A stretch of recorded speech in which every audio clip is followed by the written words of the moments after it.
committee, where we keep tabs on what is happening, so we give you a sense of what is happening. Well, in the meantime, some of the issues on the planned, the padding of the budget 2016 has been generating a lot of controversy from what we have seen so far in the House of Representatives. My guest is already seated there waiting for the conversation to start. Well, the Honorable Yakubu Dogara said that although his lawyers told Honorable Jibrin to retract the statement and the allegations made against him or face legal actions, but the former chairman of the Appropriation Committee at the House has said it will never do so, and in fact it promised to release some more damning revelations on the case.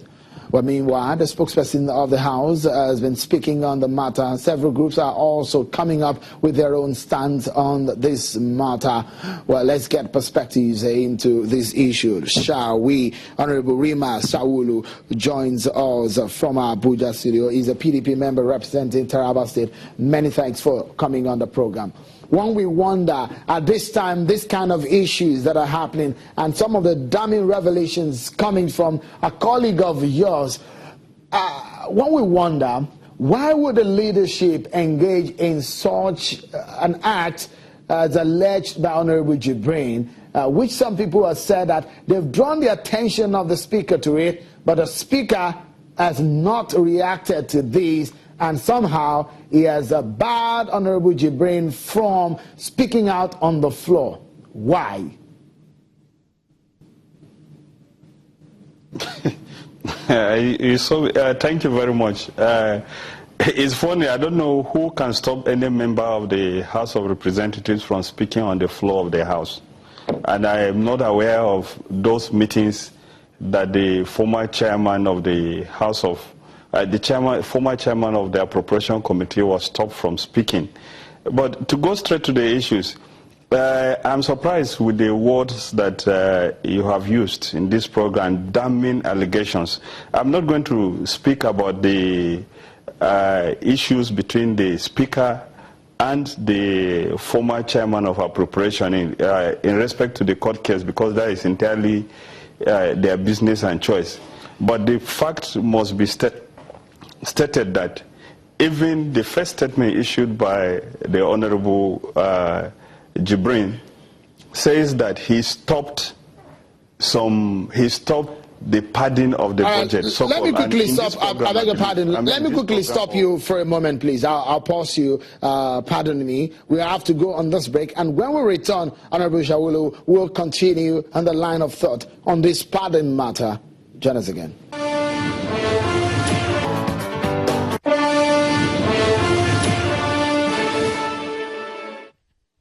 Thank you so much for staying with us, Honorable Shawulu. He's been talking to us on these allegations brought in by Honorable Jibrin. But I said damning revelations. Damning when, in the sense that when a member of the House of Representatives said the principal officers are involved in such an act that are being termed as criminal right now. The allegations at the moment until these cases have been investigated. But as it stands now, they are damning. Isn't it? No, I don't think that any issue of damning allegations have been made. The honorable former chairman of the Appropriation Committee did say that he stopped the padding or something like that. If the first statement that he issued, subsequent statements that he issued, as far as I know, are issues that have to do with notes that were published in social media to the effect that some people requested for certain things to be done. And now let me make some clarification. The word appropriation, the ordinary meaning in the dictionary is the apportioning of resources, and the power to apportion resources lies with the legislature. And let me tell you, sir, that the legislature arose principally for three reasons. First of all, to ensure that the monarch does not engage in war without the consent of the parliament, to make laws, and to ensure that, the third reason, to ensure that the monarch does not impose taxes without the parliament, and that the monarch does not spend money without the parliament. The constitution gives absolute power. The power has been tested by two former presidents in the law courts, President Olusegun Obasanjo and the late President Umaru Musa Yar'Adua tried to test this in the Supreme Court, but they withdrew the cases. The Constitution gives the power to the legislature to do appropriation. The appropriation is to allocate resources. Let me also make it very clear that if you go since 1999, state governors, ministers, and traditional rulers, and including members, write letters to the appropriation committee. They write letters to the leadership of the National Assembly to ensure that certain projects which they think are important should be put into the budget. The major constitutional role of the legislature is to apportion resources, and to come and say that performing its duties. So Nigerians who are watching, just a moment, Honorable Shawulu. Let me quickly ask this so that we put it in perspective. A lot of Nigerians who are watching now will be wondering, yes, of course, the legislature has that prerogative to make laws, apportion some of it. That's what the appropriations is for example. But it remains something that gives a lot of concern to Nigerians when there are allegations that principal officers of the House of Representatives were conniving. Those are some of the allegations, to apportion to themselves some portion of the Nigerian budget. And you said those are not damning. No.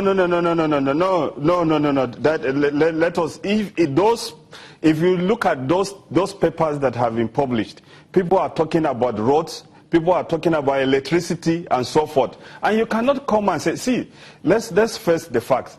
In the last 1 year, the House of Representatives has passed more than 500 motions, and about 80% of those motions have to do with members coming to request that certain bridges should be made, having to do with certain roads that should be built, certain things to be done, and when people go to canvass for votes, they go to canvass for votes and they tell their communities, their constituents, that they will do A, B, C, D, and so forth. Those are infrastructural issues.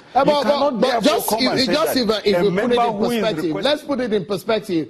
There are some of the issues that he said, 100 billion project constituency funds, which are some of the issues that he said, some of those funds that the Speaker and some of his other colleagues were planning to put onto themselves. The 20 billion naira allegations, some of the other issues that Honorable Jibrin has brought to the fore. But on the principal officers in their own right, none of them have come forward to deny all of this. So let me explain that to you. Let me explain that to you.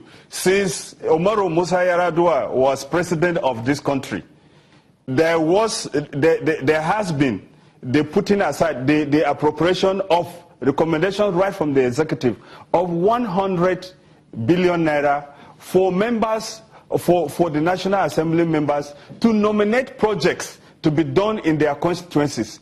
This is not the first time it has been done, and if you care to know, the ratio is that 60% of that goes to members, shared between senators and members of the House of Representatives, and 40% goes to the leadership.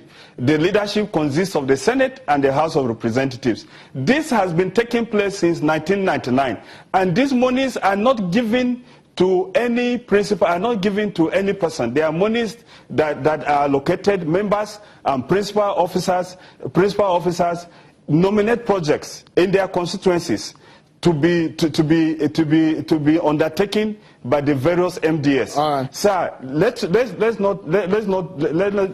not create problems for ourselves in terms of deceiving the public. Honorable Shawulu, I would like to get some other perspective, but we have to leave it at that for a moment so that I can allow your other colleague to speak to us at this moment.